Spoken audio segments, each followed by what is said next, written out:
Bueno, hola, buenos días. Les agradezco mucho que hayan asistido a nuestra charla sobre creatividad e inteligencia artificial. De hecho, el título preciso de la charla lo tienen allí. Es de la creatividad, de la inteligencia a la creatividad, la búsqueda por la cognición automatizada. Y pues tenemos el gusto de tener hoy a la doctora Atocha Aliceda. Ella es investigadora del Instituto de Investigaciones Filosóficas de la UNAM. Tiene muchísimas publicaciones a lo largo de su brillante trayectoria, entre ellas un libro sobre abducción que se ha publicado en diferentes idiomas incluso, y está publicado por Springer, y tiene un sinfín de artículos, ha hecho diferentes estancias de investigación, tanto en el país como en el extranjero.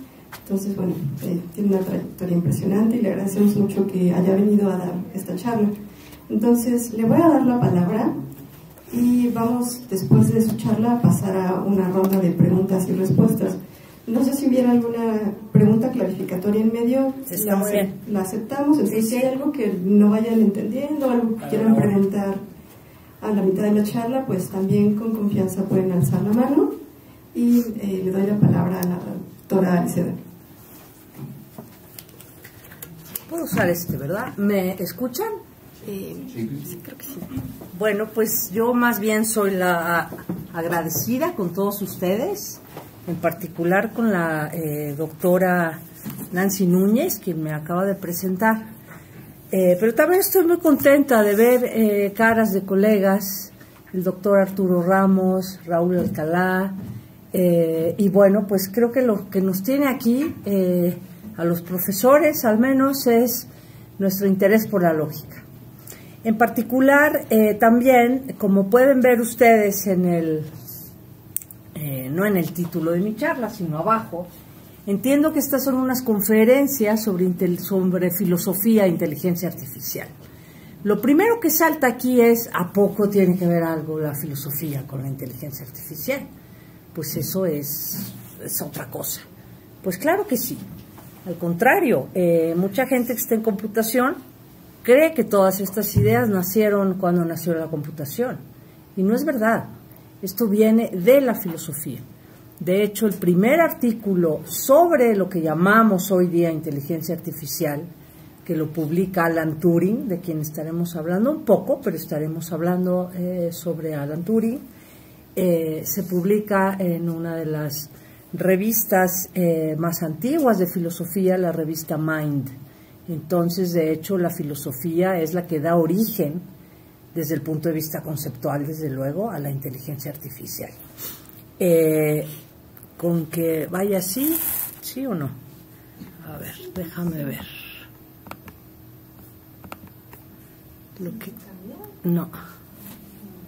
No, o no sé cómo hacerlo, porque como está aquí arriba, Sí, perdón, te lo dije mal. Entonces, aquí, bueno, ya. Yo hago filosofía, aunque soy matemática de origen, y no sé nada de cómo se ponen estas cosas. En fin, entonces, lo que les quería mostrar ahora es, de la inteligencia a la creatividad. Ahora van a ver la tesis que traigo para ustedes y a ver si les parece. Decía Nancy, sí, yo tengo varios artículos, sobre todo soy especialista en un tipo de razonamiento, se los voy a presentar, que se llama abducción, pero también he escrito un artículo, y es en el que está inspirado parte de esta charla, que se llama El lugar de la lógica en la razón creativa. Como les dije, el interés que nos reúne, al menos a los colegas, es el interés en la lógica. ¿Y qué tiene que ver la lógica con la creatividad en este caso particular? Y también he trabajado mucho a un filósofo de quien vamos a hablar, a Carlos Santiago Peirce, Charles Sanders Peirce, aunque no sé si Sanders es Santiago, pero bueno, ya se lo pusimos. Y tengo un libro también que se llama La lógica como herramienta de la razón. Eso es lo que yo pienso que es la lógica. Es una herramienta para pensar. Y el subtítulo es Razonamiento ampliativo. Ahora les explico qué es eso con la abducción en la creatividad, la cognición y la inferencia. Este libro se puede conseguir por Amazon, pero si alguien me escribe, pues yo le puedo mandar alguna parte. En fin, le preguntaba a Nancy qué han llevado de lógica. Sé que aquí hay estudiantes de varios semestres, entonces metí unas láminas para hablar de diferentes tipos de inferencias lógicas. Cuando hablamos de inferencia, en un sentido muy general, estamos hablando de una estructura que nos lleva de premisas a conclusión. Como vemos en la lámina, aquí tenemos n premisas de phi 1 hasta phi n, y vamos a inferir el símbolo de implicación, lo estoy interpretando como de inferencia, y a partir de esas premisas vamos a inferir una conclusión. Es que no sé lo que nos habla. Ay, gracias. Ahora sí. Anótenme, díganme, y eso también va a ser una seña de que están viendo lo que digo. En fin, entonces hay al menos, según Carlos Santiago Peirce, hay 3 tipos de inferencia: la deductiva, la inductiva y la abductiva. Y entonces podemos hablar de 3 tipos de razonamiento. No voy a hablar el día de hoy de la inducción, quiero dejar eso claro desde el principio. Me voy a concentrar en la abducción, pero vamos a hacer un repaso, por lo menos para que yo sepa que vamos a partir todos de lo mismo, de qué es la deducción, que es lo que se enseña en los primeros cursos de lógica, hasta donde yo sé, porque al menos en la maestría de Filosofía de la Ciencia ahora empieza Luis Estrada con lógicas conexivas y cosas muy raras. Pero bueno, los que somos lógicos clásicos, en el sentido de que nos gusta la lógica clásica, pero además por nuestra propiedad, empezamos por la deducción. Entonces, más que decirles qué es la deducción, les voy a dar un ejemplo. Este es un ejemplo de lo que Aristóteles nos regaló, que es la forma del modus ponens. Aquí tenemos como las 2 primeras líneas son las premisas y la tercera es la conclusión. Entonces vamos a pensar que las 2 premisas dicen lo siguiente: todas las conferencias de filosofía son aburridas. Esta es una conferencia de filosofía, por lo tanto esta conferencia es aburrida. Yo les preguntaría primero, la conclusión de este argumento, de silogismo, ¿es necesaria? ¿Tenemos que inferir con toda necesidad que esta conferencia es aburrida? Levanten la mano los que piensen que no. ¿Por qué? Pues porque esta conferencia es esta. No quiere decir que, tenemos primero que creer que todas, pues no es necesario que todas sean aburridas. Hemos visto conferencias de filosofía que pueden ser divertidas. Muy bien, muchas gracias. Sin embargo, la validez de un argumento deductivo no depende de la verdad de hecho de las premisas. Lo que hacemos en deducción es que decimos, si las premisas fueran verdaderas, entonces, con toda necesidad, la conclusión lo es también. Este es uno de los errores que debo decir que cometemos cuando empezamos a estudiar lógica. Porque decimos, no, yo no estoy de acuerdo con que todas las conferencias sean aburridas, aunque esta sea aburrida, por ejemplo. Entonces vamos a estar discutiendo más bien sobre la verdad de nuestras premisas. Pero los lógicos clásicos, las lógicas clásicas, podemos vivir en un cuarto encerrado haciendo lógica, nos da igual lo que hay afuera. Y simplemente decimos, si fueran verdaderas, entonces la conclusión con toda necesidad es verdadera. Ese es, digamos, el concepto de validez lógica. Y Bertrand Russell, uno de mis filósofos favoritos, nos dice, en realidad la deducción lo que te dice es qué sigue de tus premisas, pero no te dice si tus premisas son verdaderas. Hay argumentos válidos, maravillosos, cuyas premisas son falsas. y que esos son los más peligrosos, porque entonces, bueno, y están en muchos discursos políticos y están en muchos lados. Pero lo importante de resaltar, hay muchas cosas que tienen que ver con la deducción, pero lo que yo quiero resaltar en esta conferencia para empezar es que la deducción tiene, digamos, es maravillosa, porque no depende de la verdad. Incluso una escuela, la escuela de filosofía de las matemáticas, formalista, encabezada por un señor de apellido Hilbert, decía, la validez es independiente del contenido. Por eso Aristóteles, nos puede regalar silogismos que dependen simplemente de la forma del argumento. Entonces aquí le podemos meter lo que queramos, todo A es B, A entonces B, y eso con toda seguridad y necesidad. Pero aquí vamos a saltar a otro tipo de argumentos y en particular a los argumentos deductivos. Pero simplemente antes de eso mostrarles, la deducción está relacionada con la necesidad. ¿Qué se sigue de qué? Con toda necesidad. Arriba ven la estructura de lo que es la inferencia lógica y lo que nos dice la deducción es que la manera en que se relacionan esas premisas con la conclusión es de necesidad. Y bueno, tiene que ver mucho con el concepto de verdad también, pero no me voy a meter en eso. Por el contrario, tanto la inducción como la abducción son, las llamaba así Carlos Santiago Peirce, son inferencias ampliativas.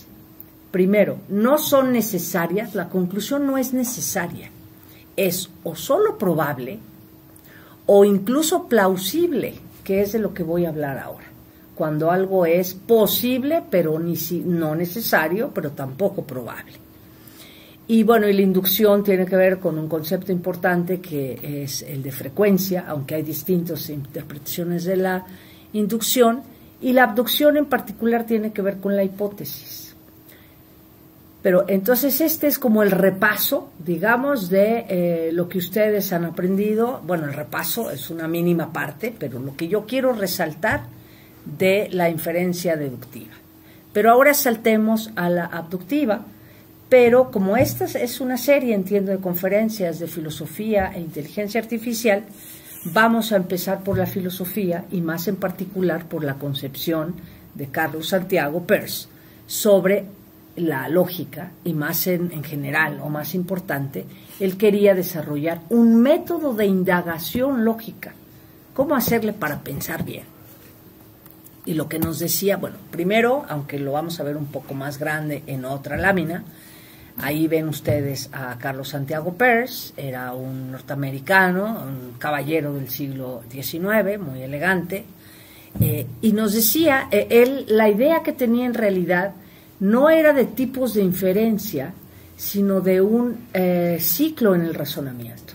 Entonces, él decía, toda inferencia, o mejor dicho, toda indagación que hacemos, empieza por la abducción, es un ciclo.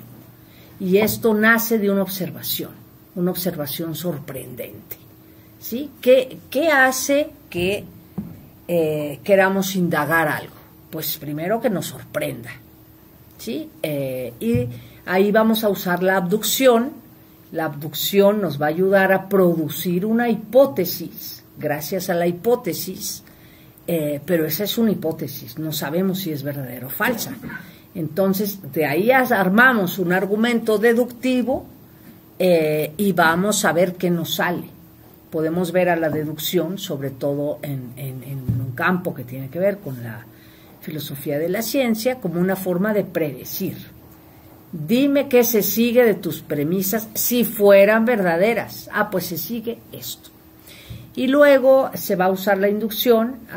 Peirce tenía, de hecho, dos concepciones de inducción. En este caso tiene que ver con experimentación. Vamos a ver si es verdad. ¿De acuerdo? Entonces, esto es en realidad para mostrarles que no solo podemos hablar de modos de inferencia, sino de cómo se combinan y aún mejor, cómo se pueden meter en un método de indagación lógica. Entonces, lo que sigue es, yo los quiero convencer el día de hoy, la tesis que traigo. ¿Qué es lo que hacemos los filósofos, las filósofas? Bueno, pues armamos argumentos y a partir de esos argumentos queremos convencer a algunas personas.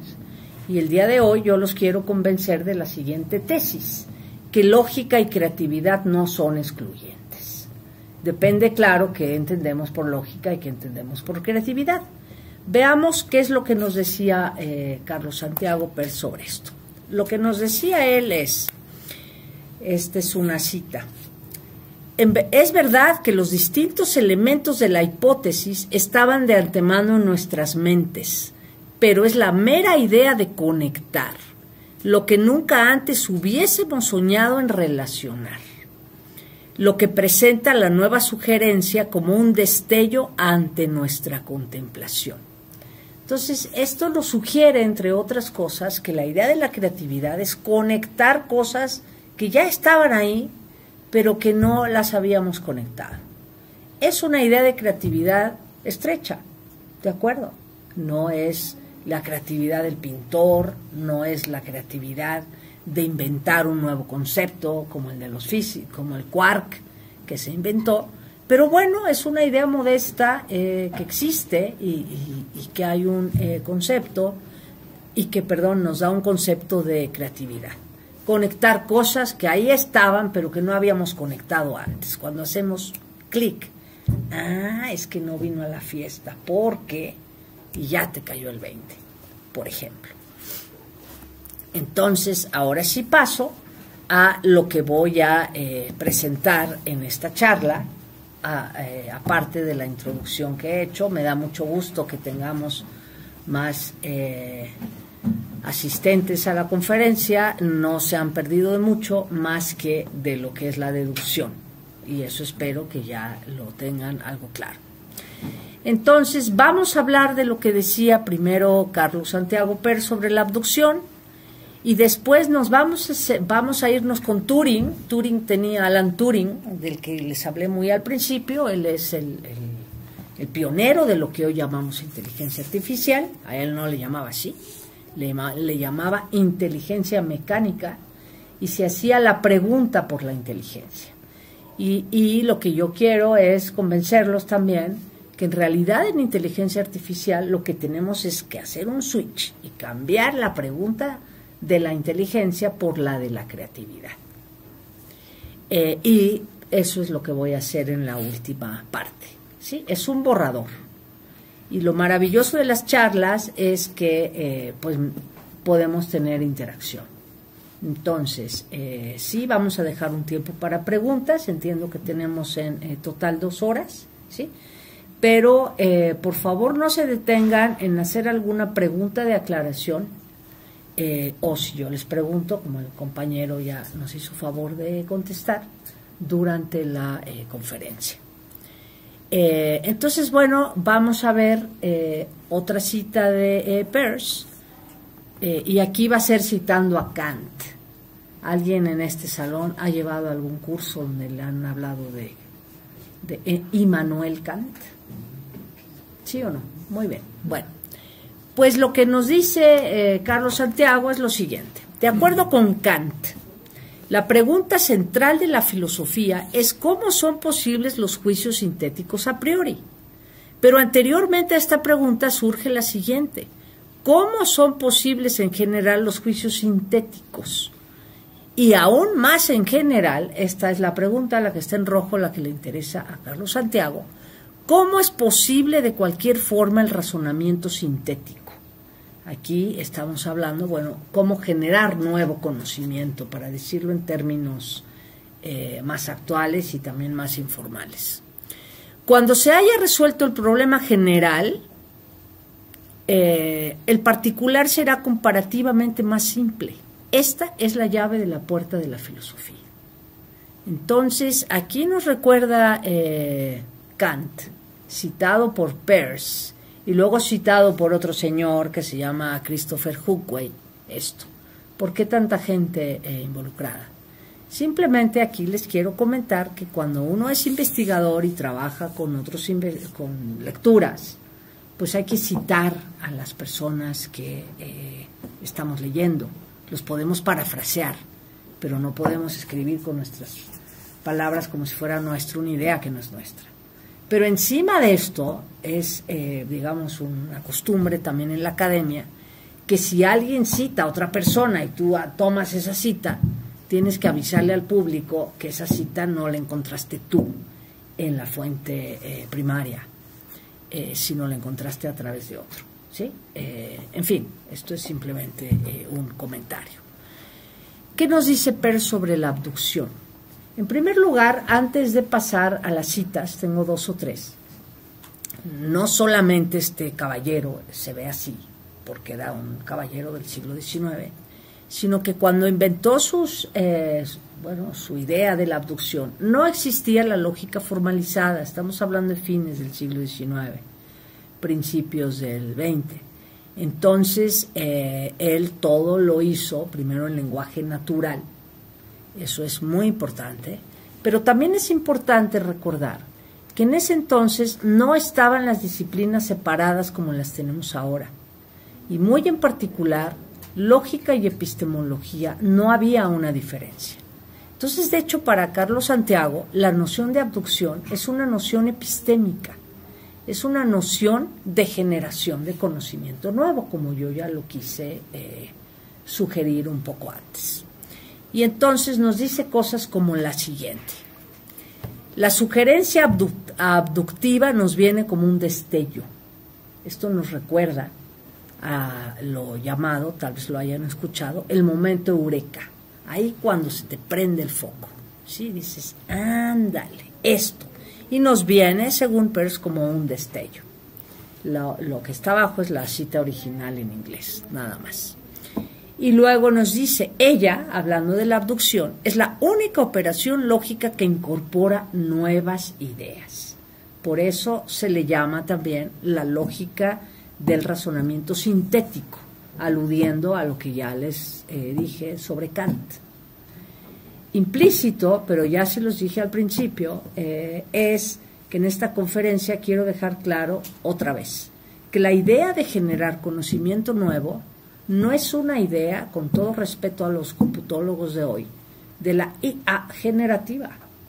Es una idea que viene de la filosofía. Entonces eso, en un ambiente como en el que estamos, pues tenemos que decirlo, y tenemos que dejar también claro, déjenme decirlo así, lo necesario que somos las filósofas para la discusión de la inteligencia artificial. En fin. ¿Hacer una pregunta? Por supuesto, sí. Aquí donde es la única operación que incorpora nuevas ideas, también viene esto que nos comentabas antes de las conexiones, ¿no? Quizá hay ideas que ya estaban, pero la conexión entre esas no se había visto. Entonces la relación también entraría de por supuesto, nuevas, ¿no? Sí. O sea, ¿y qué quiere decir? Si entiendo la pregunta de Nancy, cuando Peirce dice incorporación de nuevas ideas, estamos hablando, en realidad estamos hablando, te atinaste muy bien, sobre todo si nos vamos a la formulación, vamos a decir, de forma de argumento de la abducción, que es lo que voy a mostrar en la siguiente lámina, cómo introducir nuevos, déjenme ponerlo así, nuevos elementos, ¿sí? Porque claro, con nuevas ideas suena así como que me vas a dar el silogismo de las nuevas ideas, pues pásamelo, ¿no? Aquí está la formulación de Peirce, del lado izquierdo, de qué es la abducción. Y del lado derecho es una interpretación, ya con formalismo lógico, que hemos hecho varios investigadores de lo que quería decir Peirce. Entonces, nos dice Peirce, se observa el hecho sorprendente C.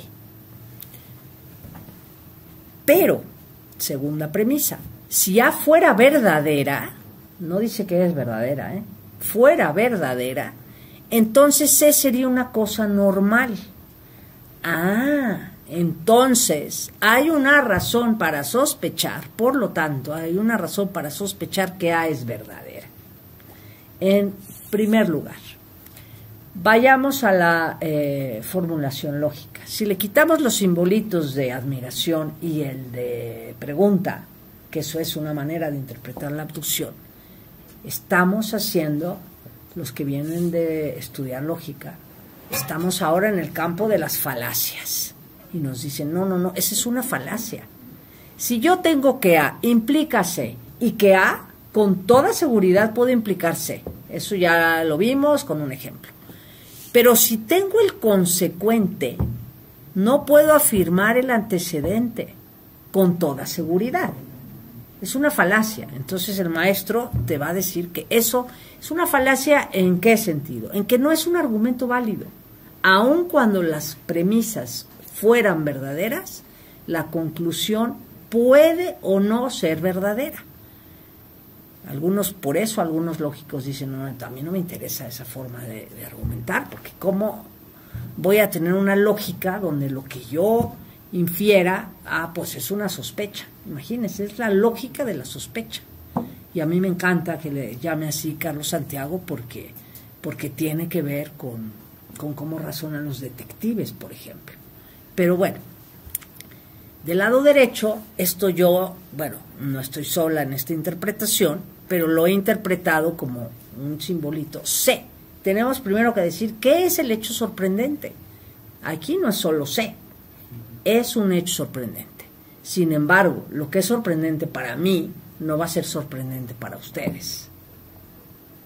¿Por qué? Porque vivimos en un contexto distinto. Entonces, si yo sé que es un ejemplo un poco antiguo, pero si yo entro a un baño, a un sanitario y se prenden las luces, al menos a mí eso me sorprendía increíble. Yo sé que ahora ya no nos debe sorprender. Pero, ¿por qué? Porque ya estamos habituados a que eso suceda. Pero los hechos nuevos son sorprendentes. Pero no solamente los hechos que van en contradicción con lo que nosotros tenemos en la cabeza y sabemos, también son sorprendentes. Son las anomalías. Entonces aquí hay todo un campo en donde, primero tenemos que formalizar, recuerden que vengo como lógica, lo que es un hecho sorprendente. Y luego decir, y si A implica C, entonces tal vez, ¿sí? Los lógicos no decimos es la lógica de la sospecha desde un punto de vista formal. Decimos posiblemente A. Es una posibilidad. Por eso les decía en una lámina anterior cómo es que el razonamiento abductivo lo que nos quiere manifestar, representar, es el razonamiento plausible, ¿sí? Algunos filósofos, sin embargo, critican esta división de Carlos Santiago entre tres tipos de inferencia. Y dicen, no, espérate, lo posible es probable. Tal vez no sabemos con qué probabilidad, pero es lo probable. Y entonces aquí hay personas que dividen el mundo entre, el mundo de las inferencias, entre deductivo y no deductivo. Y todo lo no deductivo es todas las inferencias que son no deductivas, vamos a pensar inducción, abducción, analogía también está aquí, son inferencias ampliativas, porque son inferencias que no nos pueden asegurar la conclusión, pero que nos incorporan algo nuevo. Eso es muy importante. La sospecha no tiene un estatus epistémico de verdad, todavía, hasta que no lo comprobemos, pero es algo nuevo. Yo creo que esto pasó por tal cosa. Entonces, eso quiere decir ampliativo. También olvidan algunos investigadores que Peirce no se quedó ahí sobre la abducción. Decía, la hipótesis que vamos a inferir debe ser explicativa en el sentido que ya les mostré. Armar un argumento está explicando algo. Si A fuera verdadera, entonces C, por lo tanto, tal vez A. ¿Sí? Pero también tiene que estar sujeta a experimentación. Y aquí ya nos dio en la torre a los lógicos, porque los lógicos, acuérdense que no nos interesa lo que pasa en el mundo. Pero eso mismo le pasó a Hempel. Hempel es un filósofo de la ciencia clásico. Cuando quiso hacer su argumento, o su forma argumental de la explicación, pues si está aplicada a filosofía de la ciencia, un argumento deductivo, si las premisas fueran verdaderas, entonces la conclusión con toda necesidad también. Hempel dijo, bueno, pero en filosofía de la ciencia tenemos que agregar el criterio empírico de vamos a ver si son verdaderas. Si son verdaderas. Y por eso hay mucha confusión, creo yo, sobre todo incluso en colegas, en personas que están en filosofía de la ciencia, que creen que un argumento deductivo asegura que las premisas son verdaderas. Pero aquí debe estar la conclusión, ahora regresemos a la abducción, sujeta a experimentación. No se valen sospechas que sean teorías de la conspiración, señores, ¿sí? Tenemos que sean sujetas a experimentación. Y luego hay un último término que, si me permiten, no lo voy a aclarar tanto, que Peirce lo dice como que sea económica. Y esto él tiene toda una parte de su investigación que le llama economía de la investigación. Primero, ¿cuántas hipótesis vamos a generar? Y luego, ¿cuántas vamos a experimentar? No tienen que ser infinitas, de acuerdo, pero para el ser humano, a veces lo finito enorme es casi infinito. Entonces, tiene que ver un poco con lo que llamaríamos ahora eficiencia, o conseguir calcular las explicaciones, las posibles explicaciones donde esté la óptima. En fin, ese es algo, repito, en lo que no me voy a meter, pero el punto aquí es sobre todo que para Peirce no se quedaba en su formulación abductiva, sino que exigía estos otros criterios. Ya lo dije. Bueno, déjenme ahora darles una ejemplificación de qué es la abducción con Mafalda. Me parece el ejemplo más increíble que yo he encontrado. Aquí está Mafalda caminando por la calle y de pronto ve un charco. ¿Sí? Bueno, está caminando sobre un charco. Mira al cielo y ve el sol. Ahí está la sorpresa. Ese es el hecho sorprendente. Se observa el hecho sorprendente, sé. Pero si ya fuera verdadera, entonces sería una cosa normal.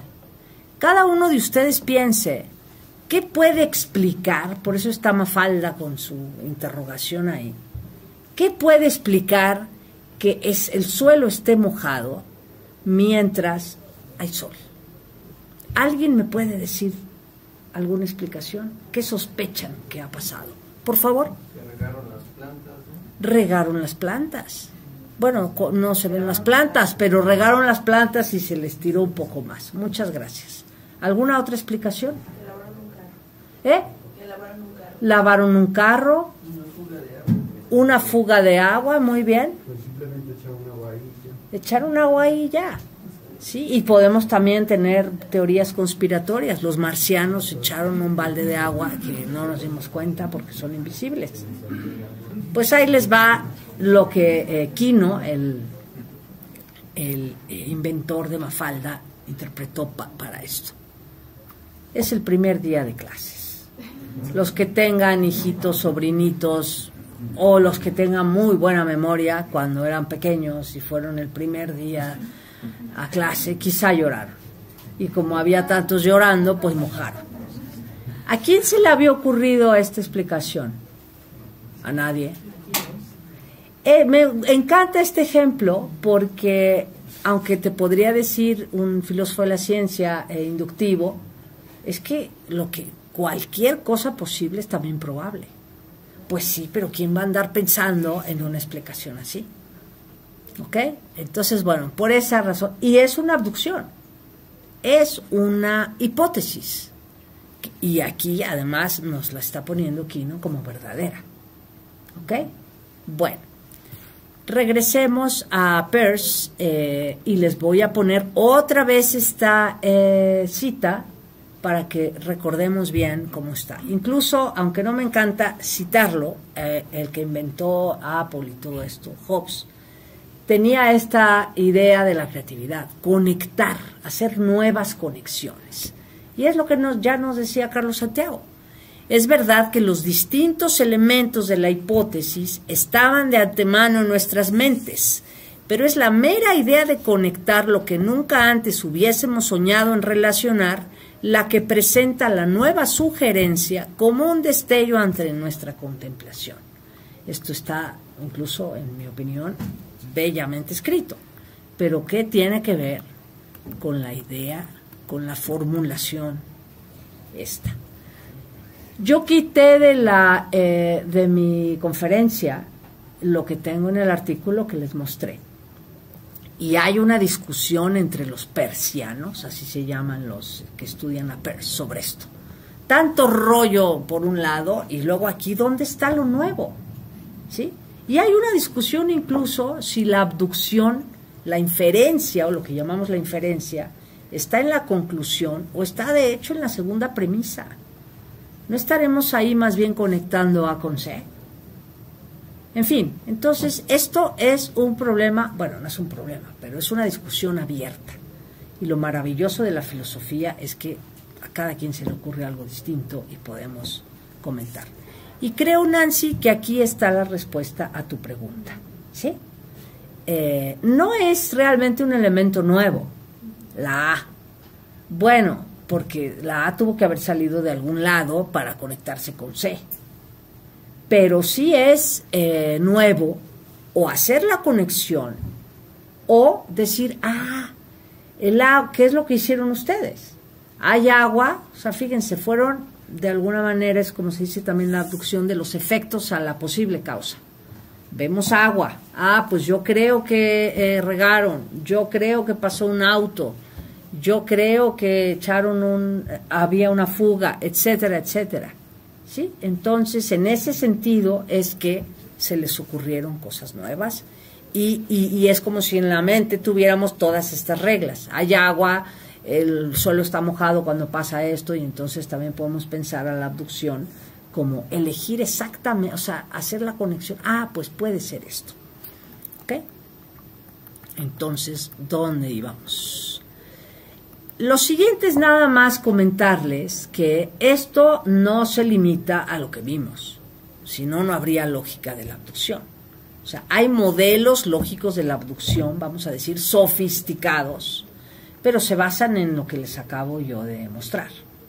Incluso hay lenguajes de programación, uno, bueno, ya no es tan conocido, pero Prolog tiene también una extensión abductiva, pero entonces tienes que hacer una lista, imagínense, de abducibles, ¿sí? O sea, todo, ¿qué podría pasar cuando esto, y de lo que trata el proceso computacional es justamente de inferir alguno de esos abducibles para poderte dar la explicación. Y esta es la portada de un handbook que se llama justamente de modelos de ciencia basada en modelos, y yo edité la parte de los modelos abductivos, y ahí simplemente una lista de algunos con los que no, todos, ¿no?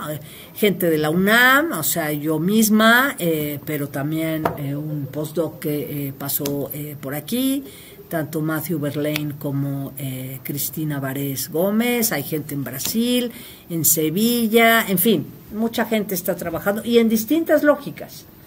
Ahora déjenme pasar a lo que yo considero que es la segunda parte de la computación. Ya acabamos con la filosofía, bueno, no acabamos, pero primero hay que empezar por la filosofía, y ahora vamos a la pregunta por la inteligencia, ¿sí? Construir máquinas inteligentes.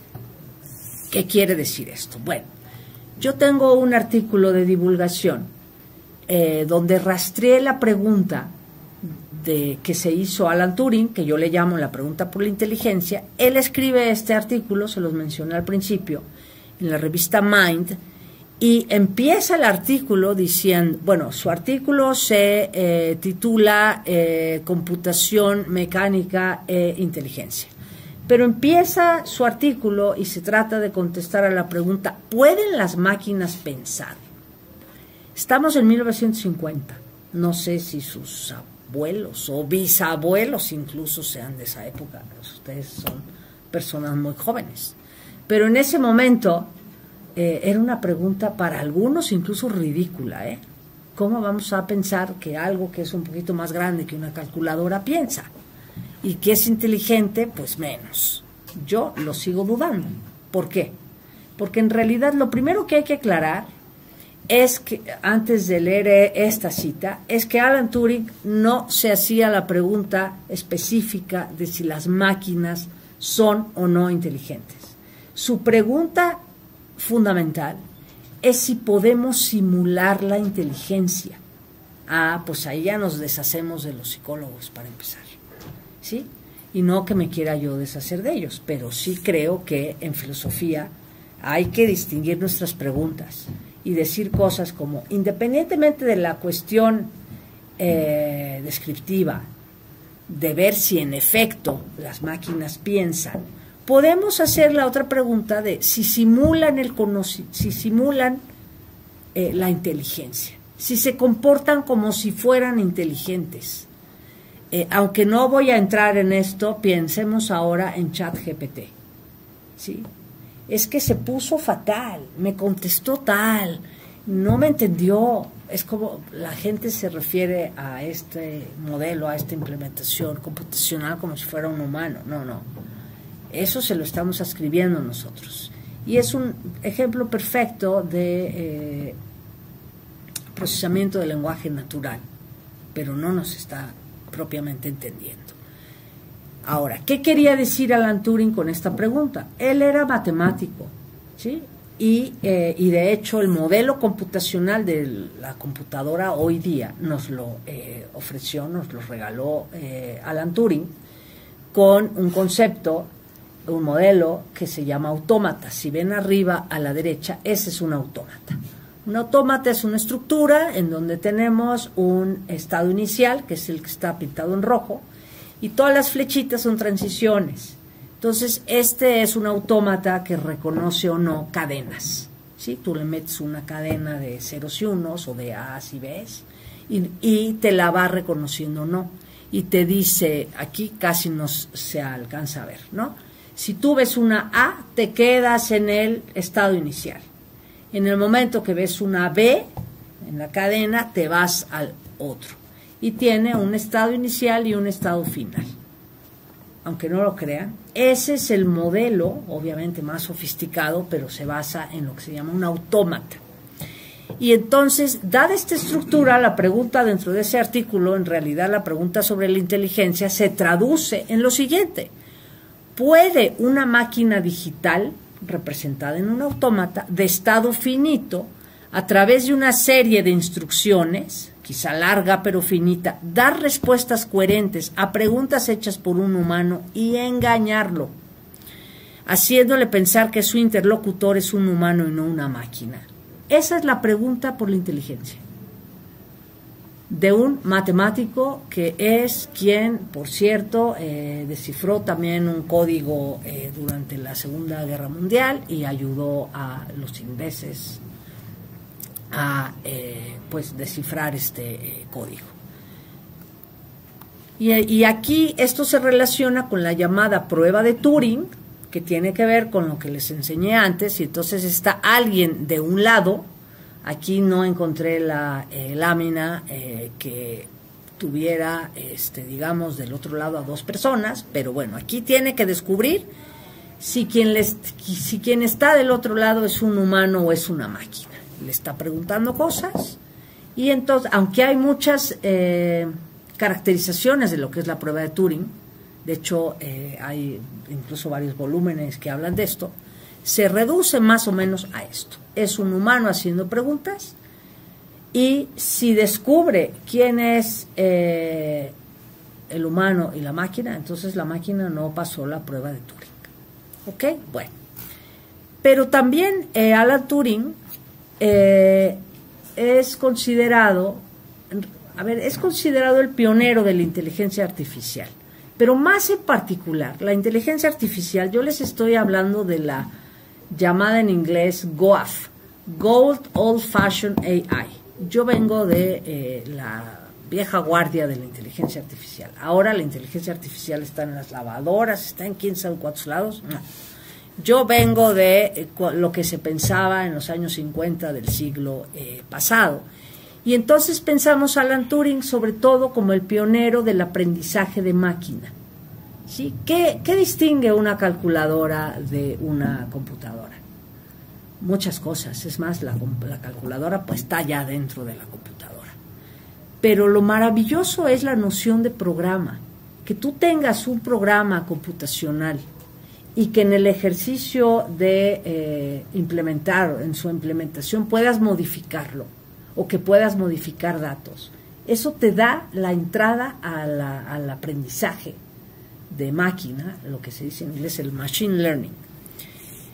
Y te abre la puerta para la creatividad, ¿no? Estás aprendiendo algo nuevo. Mucha gente dice, bueno, algo nuevo para la máquina, pero no para mí. Eso es también bastante discutible.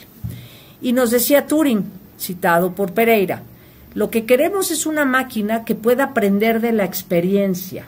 Imagínense que Turing en los años 50 del siglo pasado ya andaba pensando en esto. La posibilidad de permitir que la máquina altere sus propias instrucciones nos ofrece un mecanismo para esto. Entonces, la idea brillante de Turing, claro que es el modelo computacional o el modelo matemático para lo que son las computadoras, la noción de hecho de procedimiento efectivo, la noción de algoritmo. No me voy a meter en esto, pero dentro de la aprendizaje de máquina es esto otro. Y ahora déjenme pasar a hablarles un poquito de esta inteligencia artificial, digamos, de la vieja guardia.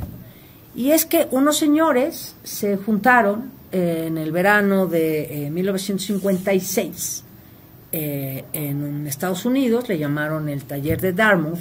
Fue un taller en donde se les ocurrió, se tenían que juntar para armar un proyecto de investigación, como hoy día, y a los proyectos de investigación hay que ponerles nombres atractivos, nombres incluso sexys, para que nos den el financiamiento.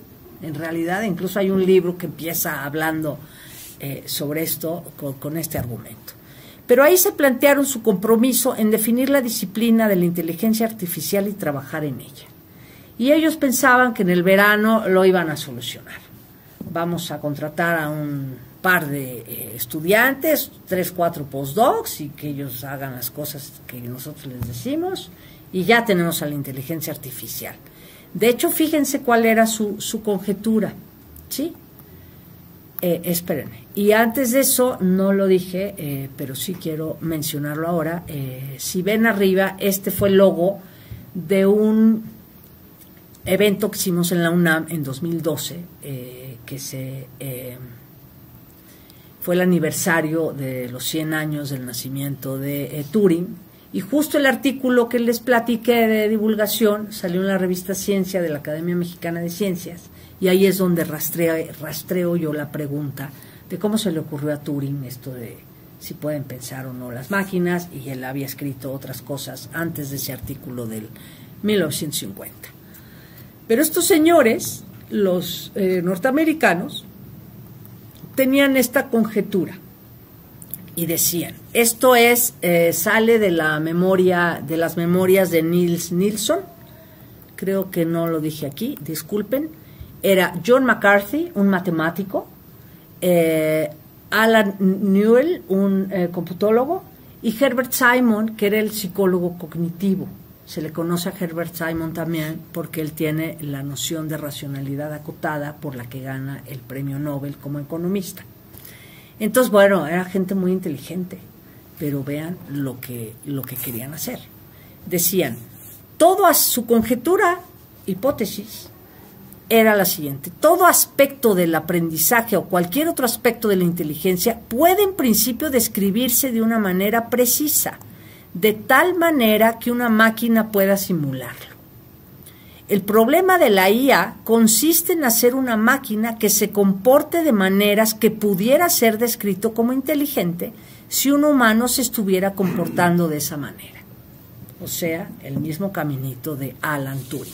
Pero fíjense, todo aspecto del aprendizaje, y más en particular hacen una predicción Simon y Newell, en el 58, diciendo, dentro de los próximos 10 años, o sea, en el 68, tal vez esa es la edad de sus padres, casi todas las teorías psicológicas tendrán la forma de programas de computadora. Pues está difícil, ¿no?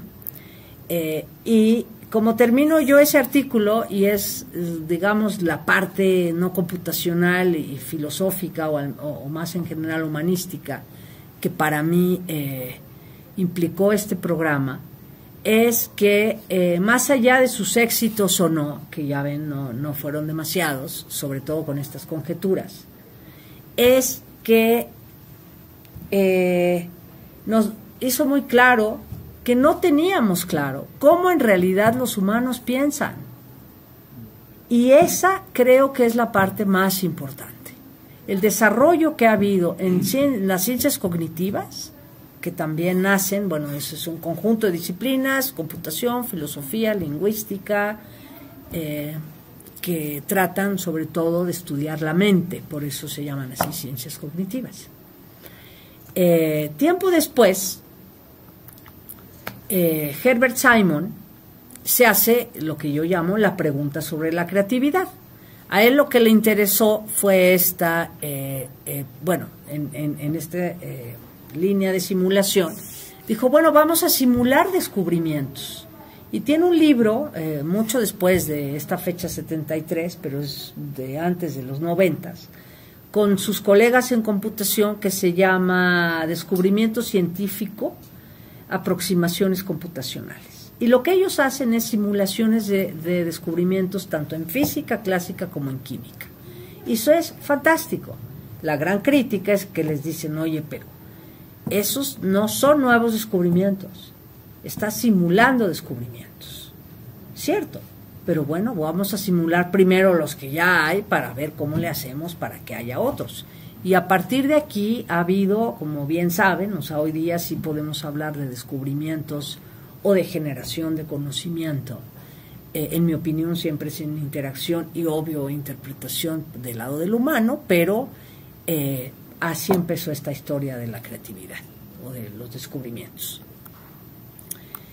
Y lo que él quería hacer, acuérdense que era psicólogo cognitivo, era sobre todo preguntarse, ¿cómo es que la mente humana le hace para realizar todas estas cosas?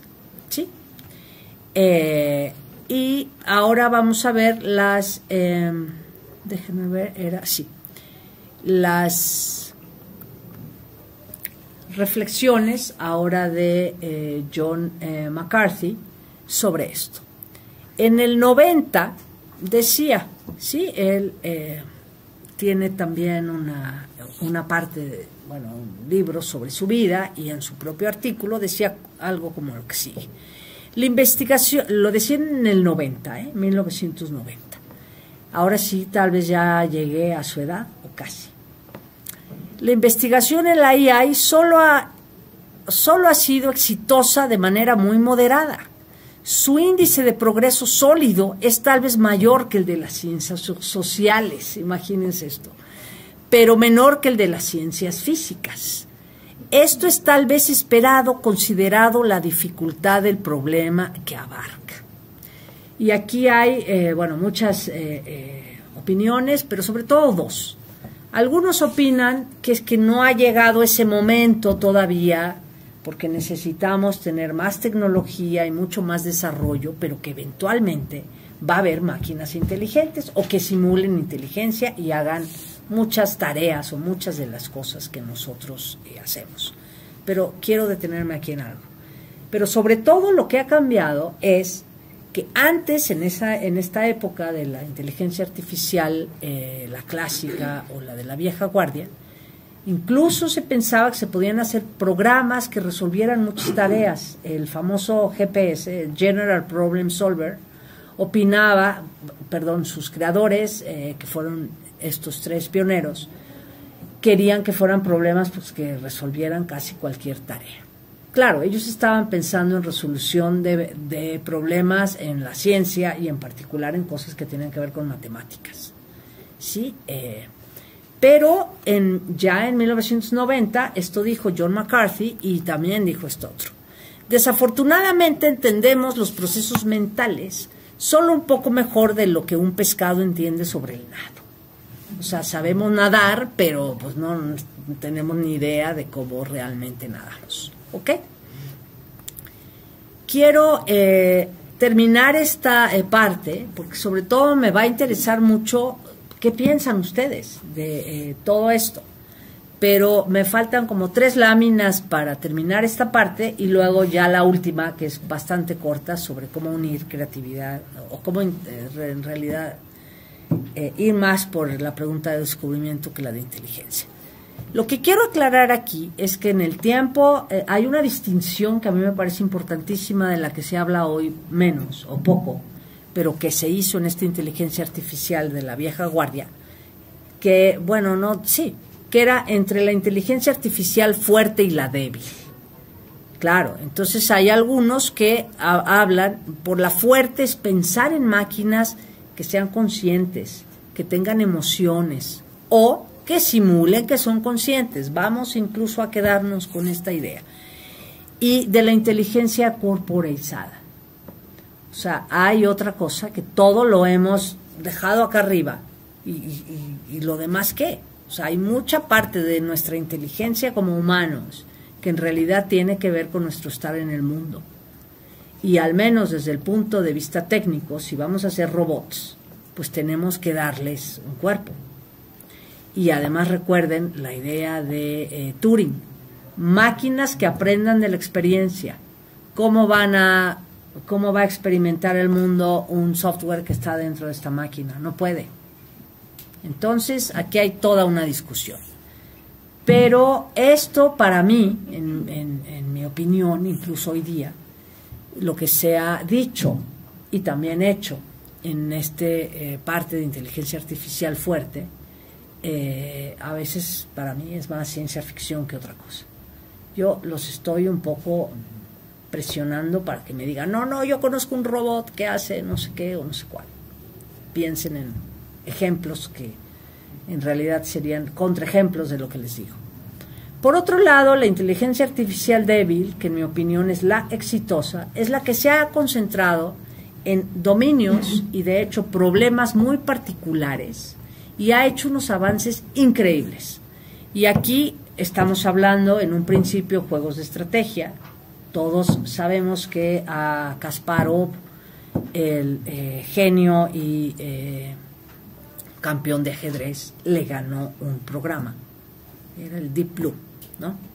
Y después jugadores de Go te decían, a mí llegaron a decirme cuando estaba estudiando matemáticas en la Facultad de Ciencias, bueno, el ajedrez es un juego de estrategia no fácil, pero relativamente que lo puedes estructurar con una estrategia de árbol y no sé qué. Pero el Go no lo va a poder jugar una computadora.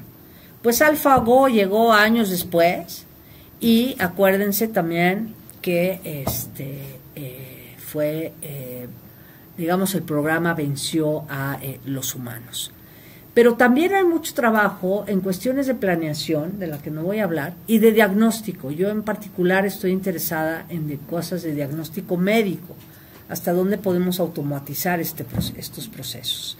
Y de verdad hay programas impresionantes, por ejemplo, algunos que ayudan en la detección de cáncer de mama, que si comparan tus placas, las placas de una mujer particular, con lo que hay en la base de datos, te pueden orientar, no diagnostican, el que diagnostica es la médica, te pueden orientar a, dadas las placas, qué probabilidad hay que esta persona desarrolle cáncer de mama. Pero aparte hay que ver qué genética tiene, si tiene en su familia personas, bueno, mujeres, otras mujeres con cáncer, que hayan tenido cáncer de mama. También son importantes los hábitos de vida, aunque son correlaciones, está relacionado el cáncer de mama con injerencia de alcohol, con obesidad, que si ya me pasé de kilitos, no, espérate. Es todo un cuadro clínico, por eso los médicos trabajan con todo esto. Pero lo que tiene esta máquina, estas implementaciones, no son cosas que no podemos hacer los humanos. En principio podrías decir, bueno, sí puedo comparar una placa contra no sé qué. Pues sí, pero yo te puedo avisar en no sé cuántos años cuál fue el resultado, lo cual en la medicina no sirve. Y quiero yo terminar con lo siguiente. Hay toda una parte que también es muy importante, no voy a hablar de ella, pero no creo poder irme sin mencionarla, que tiene que ver con el tema de las decisiones, ¿sí? Y aquí quiero citar a Douglas Haven, que nos dice lo siguiente: lo que está en juego es que las máquinas inteligentes están empezando a tomar decisiones inescrutables sobre las solicitudes de hipotecas, los diagnósticos médicos e incluso si eres culpable de un delito. Entonces, esa es una parte importantísima de la que, aunque no vamos a hablar aquí, creo que es importante dejarla. Bueno, no voy a hablar yo, pero si ustedes quieren desarrollar un poco ahí, creo que es importante. Voy a pasar ahora a la última parte, que es lo que les dije, cómo sustituir la pregunta de la inteligencia por la pregunta de la creatividad. Entonces, pues me voy otra vez con Alan Turing. Recuerden cómo decía Alan Turing: ¿puede una máquina digital de estado finito, o sea, un autómata, esa estructura que les mostré, a través de una serie de instrucciones, dar respuestas coherentes a preguntas hechas por un humano y engañarlo, haciéndole pensar que su interlocutor es un humano y no una máquina? Bueno, esta pregunta yo propongo que hay que cambiarla y hay que decir: ¿puede mejor un autómata responder algo nuevo, algo que no estaba antes ahí? ¿Existe algún tipo de autómata que genere nuevos elementos que no estaban ahí? Entonces, vamos aquí medio a tacharle cosas a Turing y a decirlo en nuestros términos. Ya nos olvidamos de la prueba de Turing y simplemente mi pregunta es un poco, espero, más modesta, y dice: ¿puede una máquina digital de estado finito, a través de una serie de instrucciones, ser creativa? Y por creativa quiero decir producir algo nuevo que no existía antes, ¿ok? Sí, repito, es una definición estrecha de creatividad, pero creo que a veces la modestia en nuestras preguntas nos ayuda a ir avanzando. Y entonces voy a terminar con unas láminas de los autómatas, pero es muy sencillo. Para empezar, hay distintos tipos de autómatas. Hay unos que son de reconocimiento, como el que les expliqué un poco, ¿no? Reconocer cadenas, ¿sí? Un autómata, aquí lo pinto más simple. Tienes un estado inicial, del lado izquierdo entra una cadena y algo va a salir. Si la reconocí o no la reconocí. Se limitan a eso. Las máquinas bueno, yo le puse: existe una máquina de Turing que reconozca nuevas cadenas. Aquí ya dijimos que lo que queremos son cosas nuevas. A ver, las máquinas de Turing reconocen en los lenguajes parcialmente recursivos, estoy utilizando ahora palabras muy técnicas, aquellos para los cuales las máquinas de Turing suspenden su ejecución cuando la cadena está en el lenguaje, pero cuando no lo está, es posible que la máquina de Turing nunca suspenda su ejecución. Este es un problema que se le llama el problema de la parada. No crean que la lógica puede hacer todo, pero en todo caso lo relevante para esta charla es que no nos sirven los de reconocimiento. Por ahí no vamos. Hay otros, ¿sí? Vamos a decir, bueno, algo que existe una máquina de Turing que genere nuevas cadenas que no existían antes. Pues aquí sí podemos tener éxito. Nuevas cadenas, aquí estamos pensando que tenemos un alfabeto, que son simplemente letras. Nuestras cadenas están formadas por símbolos de ese alfabeto y lo que estamos preguntando es si podemos producir cadenas que no existían antes. ¿Qué estamos preguntando en realidad? Si podemos hacer combinaciones nuevas de lo que teníamos antes, conectar cosas que no estaban conectadas antes, ¿no? Estamos pensando otra vez en Peirce. Y aquí me detengo un poco para decirles que esta idea de lógica y creatividad, que les dije, no son excluyentes. No son excluyentes, pero sí hay una limitación. ¿Y la limitación cuál es? La limitación tiene que ver con el lenguaje. Si yo ya dije que el alfabeto es A, B, C, D hasta la Z y solamente generé 5 cadenitas, pues puedo generar muchísimas otras cadenas, pero tengo la limitación del lenguaje. O sea, bueno, tengo la limitación del alfabeto. No puedo sacar caracteres griegos, rusos, cosas raras, porque no estaban en mi lenguaje antes. Entonces, esa es una limitación y la tenemos que tener muy clara. Y lo que nos decía ¿quién? Creo que este es el mismo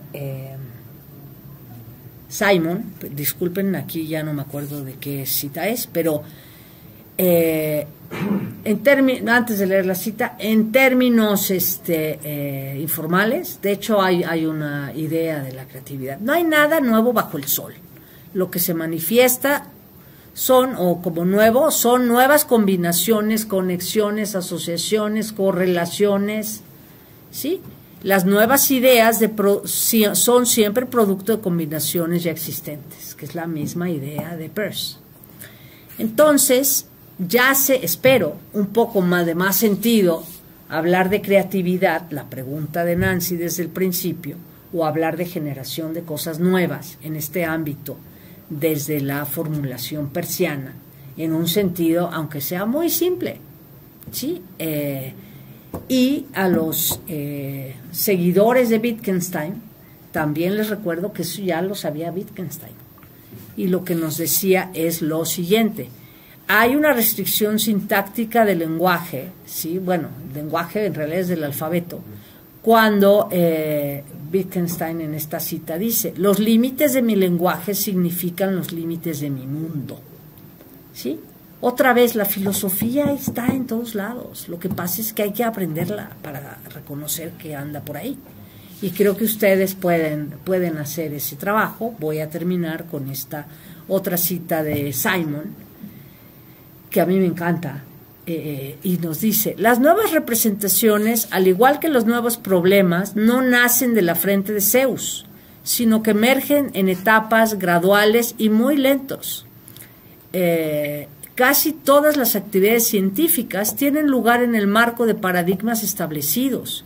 Incluso en la ciencia revolucionaria, aquí estoy citando los que han llevado filosofía a la ciencia, estoy pensando en Kuhn, que crea esos paradigmas, los problemas y las representaciones tienen sus raíces en el pasado y no son creados a partir de la nada. Y aquí acabo. Muchísimas gracias.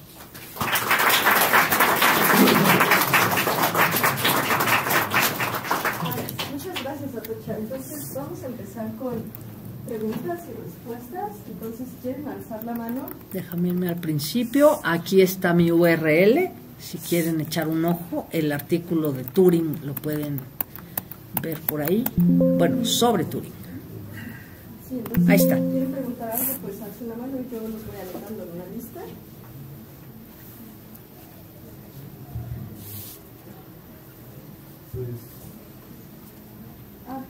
Por favor, sí. Una pregunta, luego Cassandra, luego por allá Kenny.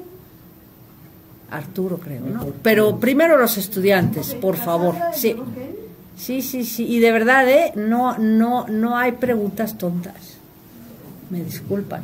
Solo hay tontos que no preguntan. A ver. No, es que me pareció muy interesante y muy amplia. Gracias. No, es que me pareció justo esta noción de... Ok, me llamó mucho la atención muchas cosas, pero hubo una en particular que fue la del pez, que no sabe más del lado que nosotros de cómo pensamos. ¿Qué tan válido es hacer la pregunta al revés? O sea, nosotros como humanos estamos generando métodos de pensamiento artificial. O sea, sabemos, o bueno, supongo que los programadores saben cómo es que funciona mecánicamente o técnicamente, o no sé cuál sea la palabra, la inteligencia que están programando. ¿Qué tan válido es hacer la pregunta al revés? O sea, si yo ya apliqué o bueno, yo ya creé este modelo, entonces puedo inferir que así pensamos los humanos, en lugar de decir voy a tratar de programarla como pensamos los humanos, porque no tengo eso claro. Entonces, esa es. Gracias. Creo que has tocado un punto importantísimo. Y esta es, de hecho, este es el enfoque de un filósofo, de Fodor. Y lo que nos proponía Fodor es una metáfora, ¿sí? Que abrió toda una línea de pensamiento, una escuela incluso, ¿no? El funcionalismo. Y se hace la metáfora siguiente: la mente como computadora. Vamos, ¿es computadora o no es computadora? Yo no sé, pero si hago yo mi metáfora, que la mente es como una computadora, entonces ahora mi idea es concentrarme o clavarme, digamos, en el modelo computacional, suponiendo que es como la mente, ¿sí? O la siguiente metáfora es la mente como una red neuronal. Esa parece que es un poco más acertada, ¿sí? No sé si me estás preguntando exactamente eso. Ajá, que, sí, o sea, pero a lo que me refería es como, no sé si sí es válido proponer ese modelo, porque tengo entendido que pues se desarrolla la inteligencia artificial como una, pues sí, como un intento de replicar el cómo pensamos los humanos, cómo hacemos conexiones y cómo todo. Pero si no lo tenemos claro, entonces la pregunta se voltea. claro. Pero Ahora, déjame interrumpirte para decirte en otra parte de la formulación de tu pregunta o de tu preocupación es, bueno, yo supongo que los programadores tienen claro cómo funciona lo que están programando. Fíjate que no. Desgraciadamente no. Aquí vine acompañada por un lógico computacional, si te puedo llamar así. Y lo que sucede, y de hecho hay se le llama el problema de la caja negra. El problema con muchos programas actuales es que como están hechos sobre todo a partir de procesos estocásticos, son procesos estadísticos que no podemos rastrear. Entonces se le llama el problema de la caja negra, porque en tu querer modelar un fenómeno computacionalmente, entrenas tus datos y tal, y te da una salida. Yo los autómatas pues se los puse, son cosas sencillitas, pero cosas mucho más sofisticadas no pueden saber cómo es que el procedimiento funciona. De hecho, estamos intentando, y se los cuento de una vez, porque sería genial si hay estudiantes interesados. Los lógicos nos interesamos mucho que la lógica está en todos lados, ¿no? Pero en particular con los programas computacionales de la llamada inteligencia artificial simbólica, sí podemos hablar de procesos de verificación de los programas, ¿sí? Podemos analizar un programa computacional y ver si es correcto en el sentido de que está haciendo lo que tiene que hacer. Y hay una prueba formal matemática de eso. No, está súper bien. Mientras se usó la lógica para la computación. Pero la lógica, con todo respeto para la lógica, no ha sido suficiente. Su nivel de complejidad es altísimo. Y por complejidad me refiero a un concepto de hecho computacional. O sea, donde puedes medir cuánto tiempo te toma y cuánto espacio te tomaría resolver un problema. Y computacionalmente hablando, los modelos con lógica no la hacen. Por ejemplo, en procesamiento de lenguaje natural eso fue clarísimo. Cuando la lógica se hace a un lado y se utilizan problemas estadísticos, métodos estadísticos estocásticos, ahí hemos tenido mucho más éxito, pero hemos perdido explicabilidad. Entonces, no siempre es eso. De hecho, tenía yo unas láminas, pero ya me parecía demasiado, que en otra charla que doy solo de inteligencia artificial, nada de filosofía o poco de filosofía, analizo esa parte. Hoy día la gente que está en programación, no sé si todo el mundo, pero lo que te dicen es, también es un mito que son métodos lógicos versus estocásticos, depende del problema y a veces se combinan esos métodos, ¿no? Esta idea de que ya se desechó la lógica, no. Y nosotros lógicos queremos pues un poco analizar cuál es el lugar de la lógica en la inteligencia artificial, aun cuando obtengamos tesis y quizá resultados modestos, pero a veces pues se va avanzando así, ¿no? Entonces no sé si quedaste satisfecha con el comentario, que no sé qué tanto respuesta. Gracias. Gracias, Cassandra. ¿Quién? Igual, más o menos, pues justamente estas indicaciones del lenguaje, ¿no? Finalmente es como, tomando un poco el ejemplo del pez, pues un pez en una pecera no es lo mismo que se le puede hacer en un mar, ¿no? Finalmente eso ya está estandarizado por el hombre, o sea, ya las operaciones son estandarizadas, ¿no? O sea, las intervenciones quirúrgicas ya va a llegar con apendicitis y vas a hacer tal operación, incisión a tal altura y tal, ya son cosas que ya estandarizamos. Pero sí creo que es peligroso confiárselo a una inteligencia artificial que empieza a decir los estándares, porque pues, justamente de por sí ya estamos perdiendo esa conexión. Ahora más si lo ponemos en manos de la inteligencia artificial, que puede tener otros campos. Por ejemplo, yo trabajé en Banco Azteca, ¿no? O sea, pues justamente lo que dice la estadística, pues muchas veces no te dice por qué le estás rechazando el crédito a esta persona. Simplemente la estadística ya te arrojó que no es candidato para el crédito. Hay muchas cuestiones que pueden ser, que finalmente es son sistemas muy viejos, pero si ampliáramos eso, podríamos entender o ofrecer créditos que realmente la gente pudiera ser asequibles para ellos, pudieran beneficiar tanto a la empresa como a la persona, ¿no? En este caso, o sea, nada más en ese caso, porque en el caso de medicina sí me parecía demasiado, que no sé cómo decirlo, visceral, no sé cómo, que tratemos de confiar un poco el diagnóstico o apoyar, que médicos apoyen demasiado a veces el diagnóstico que le presentan, en lugar de ver los casos particulares de las personas. Entonces creo que de alguna manera también, bueno, lo decía otro compañero, nos hace flojos. Yo no sé si nos haga flojos realmente, sino nos hace confiados de las cosas que se nos presentan. Nada más como... Muchísimas gracias. Justamente mi interés ahora, aunque bueno, me quise ajustar sobre todo a una serie de conferencias de filosofía e inteligencia artificial, pero más en particular mi interés es cómo integrar, porque es muy útil, cómo integrar este tipo de herramientas de inteligencia artificial en el diagnóstico médico. Y entonces una manera de ver esto es como verlo como un elemento más.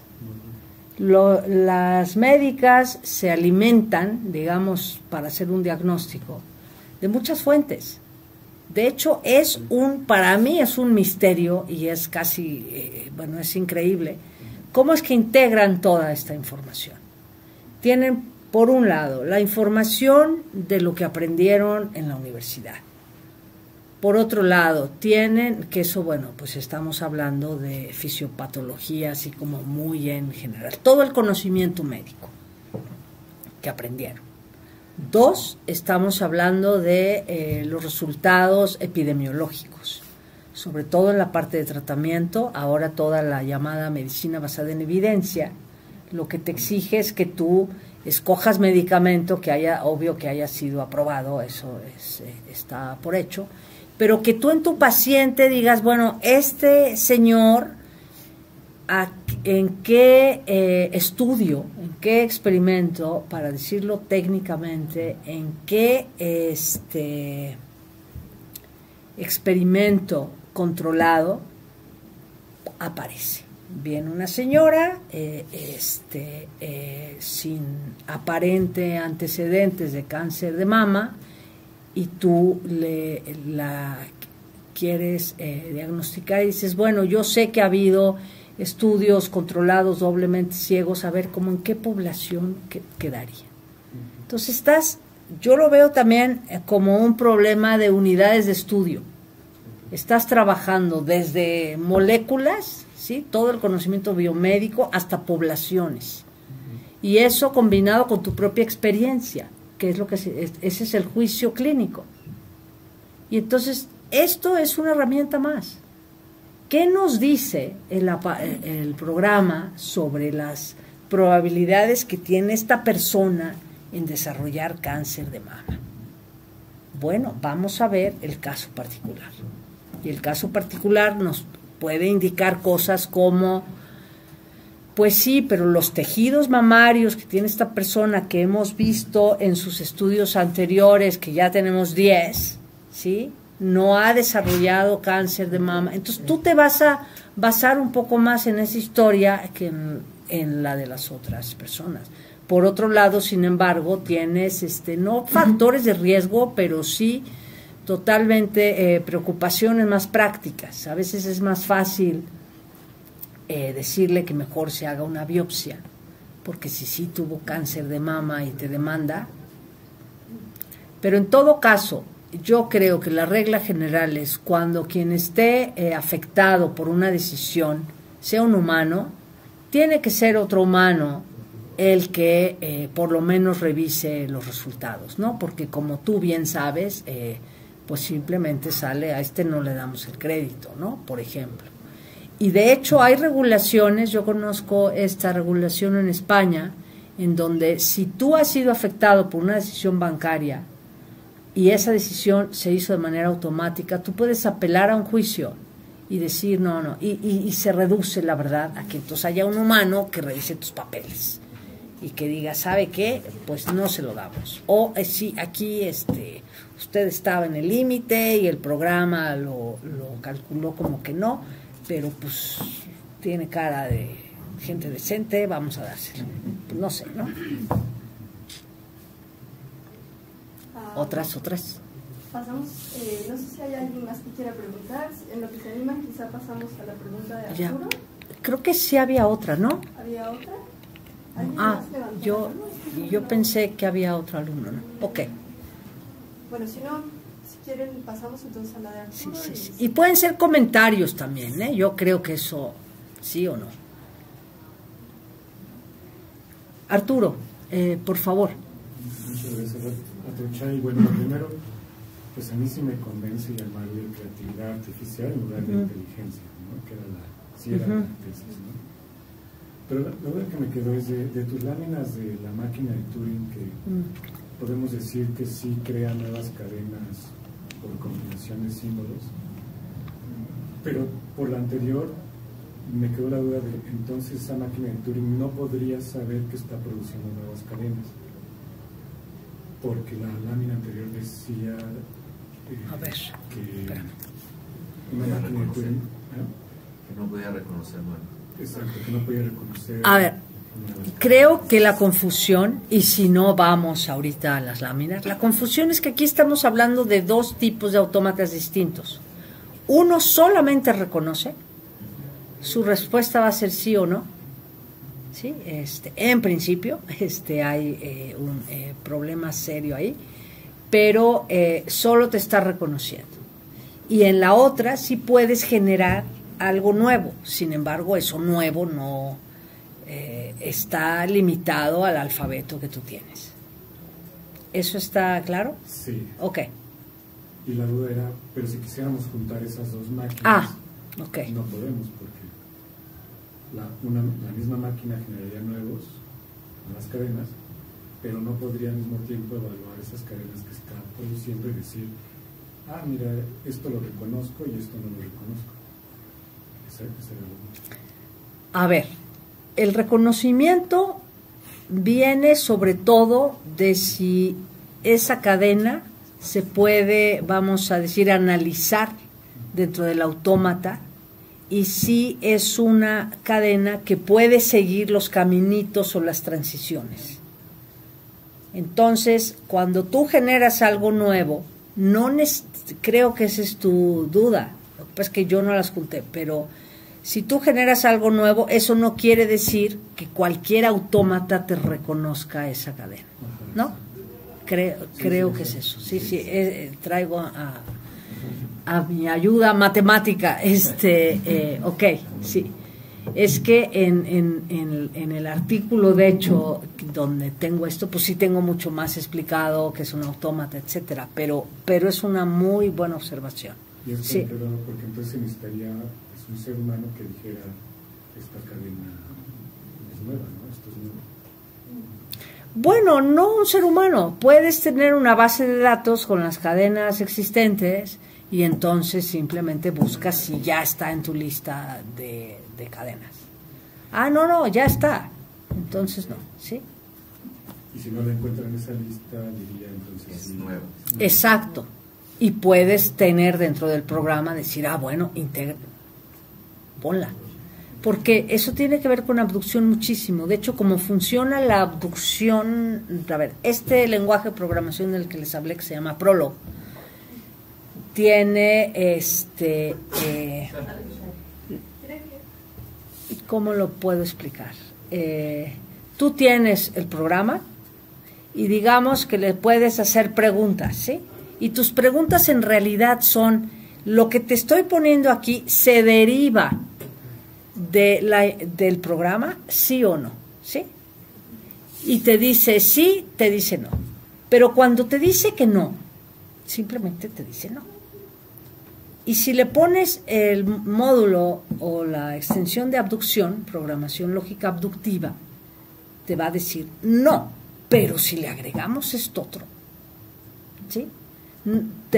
Tú le puedes decir, Mafalda vio esto, no sé qué, y el agua puede ser por estas razones. Entonces puedes poner como, oye, ¿no? Ponemos las razones de todos ustedes, bueno, las hipótesis, el agua está en el suelo porque A, B, C, D, y de pronto tú tienes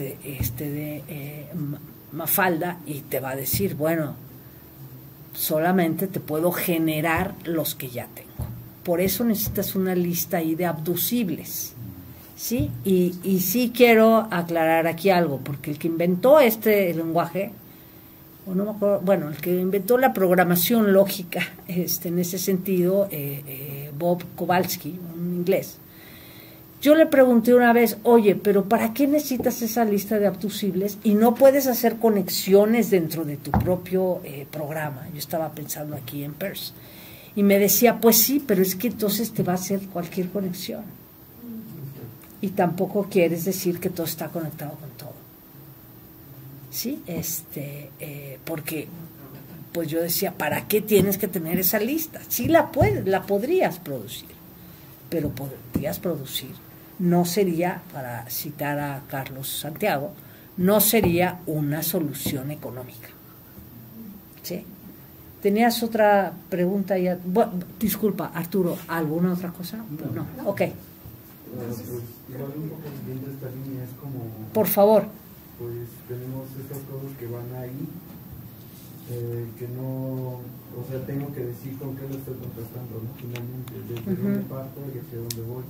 Entonces, de algún modo no puedo tener más allá, o sea, bueno, puedo tener algo nuevo, pero necesariamente tiene que estar, tiene que ser categorizado, tiene que estar dentro de mis categorías, más bien, ¿no? Tiene que estar dentro de estas categorías que ya tengo, porque igual si genero esta nueva cadena, pero no se comporta con ninguna otra cadena, entonces sería una cadena aislada, que no tendría sentido que la use porque no la puedo conectar con nada, es inconectable con algo más. Entonces, justamente a eso se refiere, ¿no? De que no sería económico, no sería como viable tener un programa así, que no tenga unas categorías establecidas, donde también acomodar estas cosas nuevas, por así decirlo, ¿no? Entonces, de algún modo, pues esto mismo pues ya nos indica el camino que tenemos que seguir o que pueden seguir estas inteligencias, ¿no? O sea, que finalmente es dependiendo de para qué las queremos hacer, tal cual. O sea, no podemos hacerlas porque sí o porque empiecen a expandir cosas. Es como lo de esta cosa que hizo muy viral en las tiempos en Facebook. ¿Las qué, perdón? Una cosa que hizo muy viral en Facebook de un mono con una máquina de escribir poder llegar a escribir el Quijote. Sería como algo así, pues no es viable, no tiene sentido hacerlo por tiempo, por otras cuestiones, que pues si van a conectar cosas así nada más, pues no, o sea, tienen que tener también unas razones para que empiecen a conectar las cosas y nos den unos resultados que son los que buscamos, son los que se buscan en distintas inteligencias artificiales.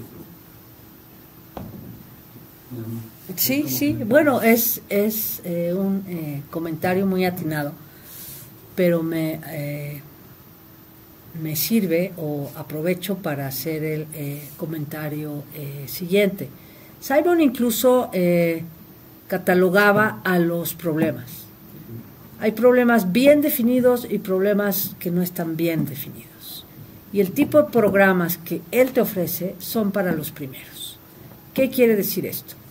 Que tienes problemas en donde, para decirlo un poco en términos de estas máquinas, tú sabes cuál es tu estado inicial y cuál es tu estado final, tu meta, a dónde quieres llegar. Y pues lo que le pides a la máquina con un programa, claro está, es que te dé él o los varios caminitos para ir de A a B. Un problema que no está bien definido, también los hay, es donde tienes una meta inicial, pero no necesariamente tienes una meta final. Eso no quiere decir que tú no puedas hacer nada, ¿eh? Pero entonces sí tienes que implementar lo que se llaman estrategias heurísticas. Bueno, vamos probando, vamos utilizando, ¿no? Generalmente, sobre todo en computación, nos sirven muchísimo las estrategias que tienen una estructura en forma de árbol. Entonces piensen en un árbol, lo que pasa es que los computólogos lo pintan los árboles al revés, la raíz está arriba siempre, no sé por qué, pero así le hacen. Entonces está la raíz, de ahí salen ciertos nodos, de cada nodo vuelven a salir otros nodos, entonces tú puedes decir, vamos a probar la estrategia, vete por la izquierda siempre. Ah, no, pues entonces de aquí tienes dos nodos, pues el de la izquierda, y el de vete por la izquierda. ¿A dónde llegamos? Ah, pues mira, ya estamos, ahora sí quiero, ya conozco mi estado final, o ya sé a dónde quiero ir, pero mi estrategia es vete siempre por la izquierda, cuando dudes por la izquierda, por ejemplo, ¿no? Pero muchísimas gracias por tu comentario.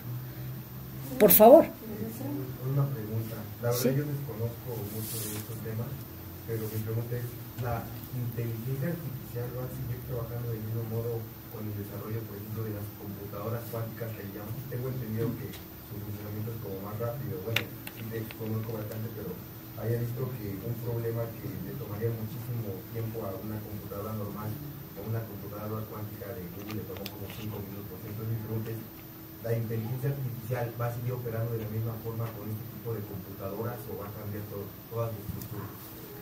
No, pues no soy maga, no sé, no sé, pero sí te puedo decir que bueno, de esa parte la verdad es que sé muy poco, solamente que tienen un modelo, el modelo de computación es muy distinto al que yo les presenté, ¿sí? Y la gran diferencia o la diferencia que yo puedo enunciar es que en un caso puedes tener procesos en paralelo, o sea, muchos procesos al mismo tiempo, y aquí vas por un caminito que sube y baja, pero no tienes distintas autopistas arriba, abajo, etcétera. ¿Cómo se va a ir desarrollando? No lo sé. Pero desde luego, y no terminé la idea, les decía, hay dos bandos. Un bando dice, no, sí vamos a llegar a tener computadoras que simulen la inteligencia. Lo que pasa es que todavía no tenemos el modelo computacional correcto, las máquinas correctas, suficiente inversión. Ahora es lo que están haciendo los países. Vamos a meterle lana a esto y a ver. Y hay otros que opinamos que no es una cuestión de que no sabemos cuándo. Y los que han llevado lógica, algunos cursos quizá más avanzados, saben que los lógicos estamos muy interesados, y Turing era el primero en esto, en establecer los límites. ¿Cuáles son nuestros límites? Y en establecer los límites también tenemos que aclarar muy bien cuál es el papel del humano. Y ahí yo en lo particular me interesa este tema desde que era estudiante de doctorado, me fascina, pero como una escéptica. Sí, yo escuché, no estaba yo en la universidad, no había nacido, de hecho, en los años 50 del siglo pasado, pero todavía le hablo ahora de los 80s, cuando hice mi doctorado, de los 90s más bien, o bueno, oí desde finales de los 80s aquí en México, la primera vez que escuché un profesor diciendo, los robots nos van a dominar y van a... Yo decía, pero esto es una locura, o sea, ¿cómo puede pasar eso? Y la verdad es que yo me he seguido asombrando. Hay un tema que se llama creatividad computacional y no saben las maravillas que hay, programas que simulan, que componen como Bach, y un experimento es que te ponen una composición de Bach y otra la que hizo programa, y no las distingues. Claro, no eres experto en Bach y te sabes todo lo de Bach, pero a ti te suena que lo hizo Bach. Entonces, cuando oyes esas cosas, dices, bueno, es que esto es un avance. Pero como dice tu compañero del lado izquierdo, vamos a ver para qué las queremos usar y hasta dónde. Yo digo, mientras jueguen Go, no sé qué, o simulen música y pinten cosas raras, está muy bien, pero llévalas al ámbito del diagnóstico médico, espérate, ¿sí? Y además cóbrame bastante más porque hay un programa interpretando tus datos. Mucho de la medicina personalizada se basa en eso.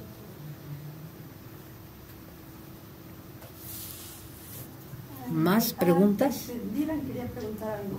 Bueno, por favor. Yo, justamente lo que acaba de comentar, así, lo puedo relacionar o rastrear un poco con Wittgenstein en la parte de las investigaciones, y pues me llama mucho la atención la parte igual del lenguaje privado, por ejemplo, que sería el cómo hablar de nuestras experiencias inmediatas. Sí, muy bien. Bueno, cuando comentaba que igual las máquinas pues no tenían experiencia y no podían recabar eso, ¿no? Pues nosotros, ¿qué tan seguros podemos estar de que tenemos esas experiencias, ¿no? Si no podemos hablar de ellas, en nuestro lenguaje nos limita y es convencional, ¿no? Depende de la sociedad para que cada una de estas palabras que digo tengan sentido. Entonces, ¿por qué no pensar que nosotros podemos ser una inteligencia artificial, ¿no? Una de esas máquinas, y creo que en filosofía de la mente se trabaja esa parte de los zombies, ¿no? Pues, claro. Nosotros, individuos que no sabemos si tienen en realidad conciencia. Ya. Sí, gracias. Sin embargo, déjame nada más decirte, los zombies, claro, pero los zombies no nos han dicho eso, es nuestra interpretación de los zombies, ¿no? Por otro lado, la pregunta también, para ir un poquito, es ¿qué quiere decir que una máquina tenga conciencia? ¿O qué versus salud? ¿Qué quiere decir que le adscribimos conciencia? O no nos vayamos tan allá, conocimiento. Por ejemplo, en investigación en sistemas distribuidos se hacen configuraciones, por ejemplo, de muchas impresoras con un cerebro, o bueno, no es cerebro, pero con un dispositivo que las controla, ¿no? Yo tengo muchas impresoras porque estoy en un edificio donde todo el mundo manda a imprimir, entonces no hay una sola impresora y se ponen en cola los que no sean impresos, sino que hay una parte, un módulo que distribuye. Pero para eso necesitas una noción, que de hecho es una noción que nos propuso David Lewis en su libro Convención, o mejor traducido, Convenciones, que se llama conocimiento común, ¿sí? El conocimiento común es una noción que nos dice, conocimiento común en un conjunto de agentes, quiere decir, por un lado, que todos saben algo, ¿no? Vamos a pensar que son impresoras, ¿sí? Todos saben que hay que imprimir no sé qué, pero además todos saben que todos saben. No solamente es todos saben, necesitamos la información que todos saben que todos saben. Bueno, está muy interesante esa forma, esa configuración. La pasamos a este concepto a nuestra red donde hay muchas impresoras, y yo pregunto, ¿Saben las impresoras que ahora le toca la número 7 imprimir y luego? Bueno, ¿qué quiere decir saber? Nosotros somos nosotros humanos, el programador o el usuario incluso, es el que le ascribe conocimiento. Aquí el tema es no que sepas, sino que sabes que sabes. ¿Sí? Entonces ya más bien lo que quieres es una autoconciencia. Son yo les recomiendo la película, o mucho mejor la novela, Odisea 2001. Exactamente, es magnífica, porque ahí uno se pregunta muchas cosas como que, bueno, de veras la computadora, ahorita olvidé cómo se... HAL, exactamente. Sabe, bueno, sí sabe que la van a desconectar, pero pide clemencia y dice que se siente pues desorientada y que sabe que cometió errores, pero que por favor no la desconecten. Tiene sentimientos, está pensando, por eso digo que mucho de esto es es ciencia ficción. Que parte de la inteligencia artificial es ciencia ficción. ¿Qué pasa con estos dispositivos que además se usan en medicina para otra cosa, pero se usan mucho, que son como muñecos de peluche, ¿sí? Hay uno famoso, bueno, un modelo famoso que ayuda mucho, sobre todo para acompañar a pacientes con demencia. Y bueno, pues son cariñosos. A ver, ¿cómo que son cariñosos? Sí. El paciente pues lo ve cariñoso, ¿sí? Entonces, ¿hasta dónde eso está en nosotros o está en el artefacto? Lo que yo digo siempre, son cacharros, o sea, desconéctalo, se va la luz y ¿dónde quedó la inteligencia? O sus emociones. Ya, ¿no? sus emociones. Sí. Son como, hay uno que es una foquita muy famoso, ¿no? Esa, cuando dije animales me refería a esa foca. Yo les quería preguntar, bueno, Nancy, no sé si tú tienes preguntas, porque yo les quiero preguntar, aunque muy general. No, pues el doctor Alcalá, por favor. Sugerencia y comentario. Ah, sí. Una sugerencia es para Nancy. No, genial. ¿Sí? En el sentido de que la FES Acatlán es una unidad multidisciplinaria, ¿sí nació? Sí. Y tenemos acá una carrera que se llama Matemáticas Aplicadas a la Computación.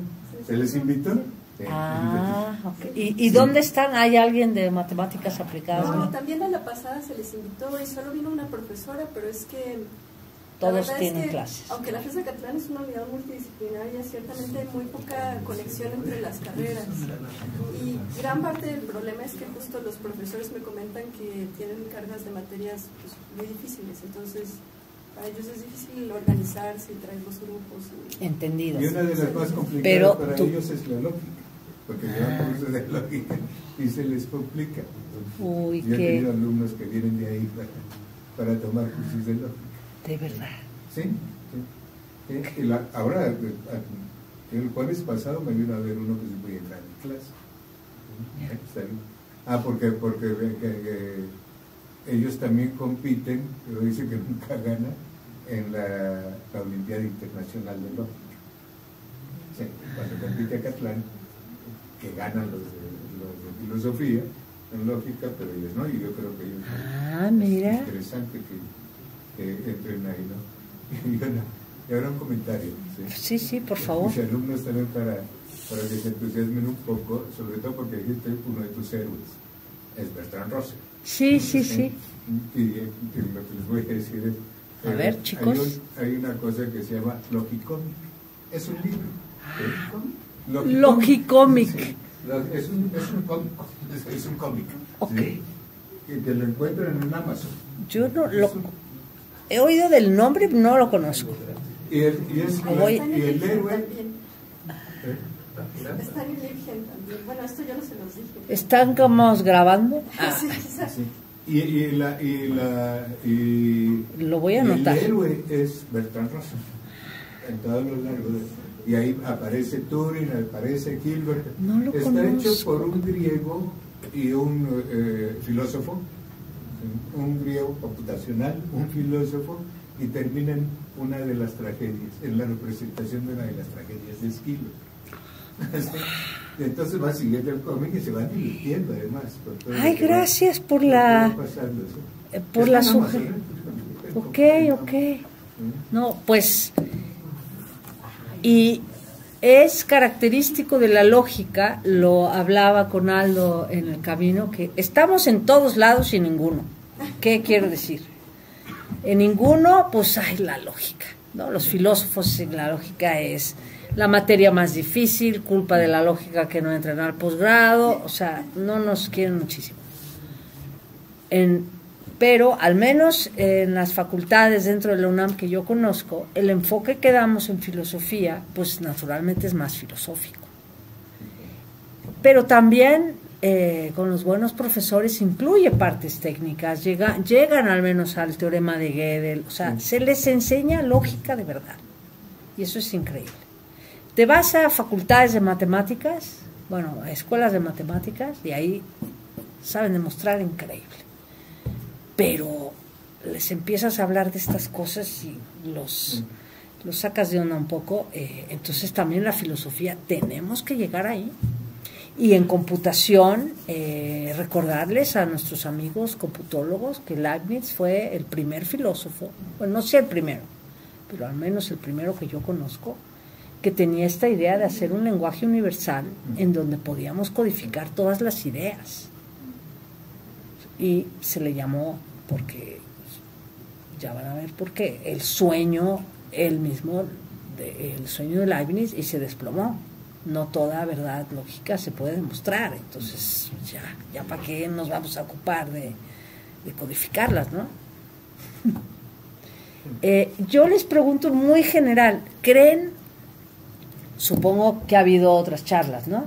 Sí. Ustedes, y para hacer esto corto, levanten la mano los que no crean todavía, pero bueno, los respeto, por supuesto, que la filosofía tiene que ver con la inteligencia artificial.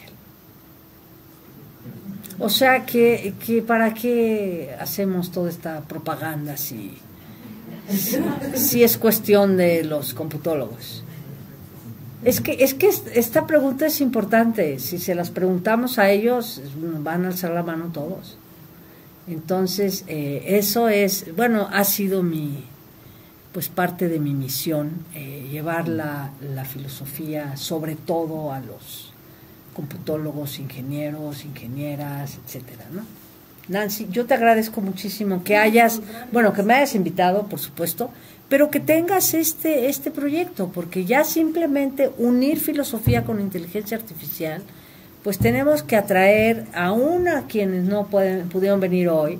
Bueno, quizá puedan ver la charla después o hablar contigo o mucho los lógicos picamos piedra, esa es la verdad, no solo para demostrar los teoremas, sino para llevar nuestra materia. También por eso subimos las charlas al sitio web, que luego ya vi yo algunas, sí. Están ahí, porque hay mucha gente que pues justo no puede venir, entonces pues sí, igual si tienen dudas o cualquier otra cosa también me pueden preguntar.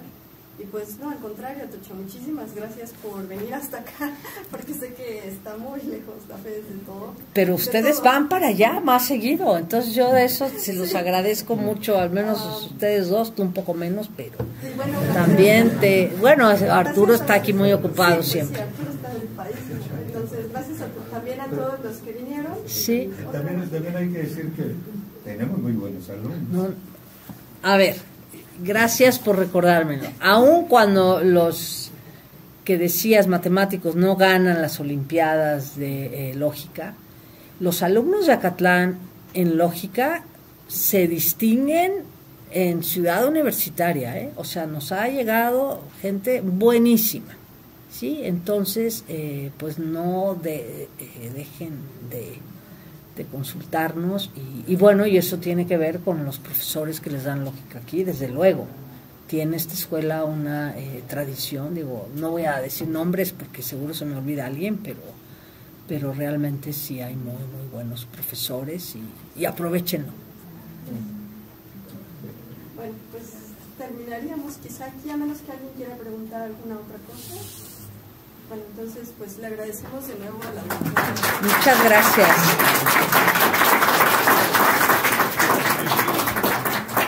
Y disculpa que llegamos un poquito tarde. Habrá otras charlas, pero serán en abril y pues yo los mantengo informados. No, pero está, que hayas metido esto en tu proyecto está genial, ¿eh? Sí, porque padrísimo, pues, con todo y esto, gracias. sí hay gente que hace matemáticas aplicadas a la computación.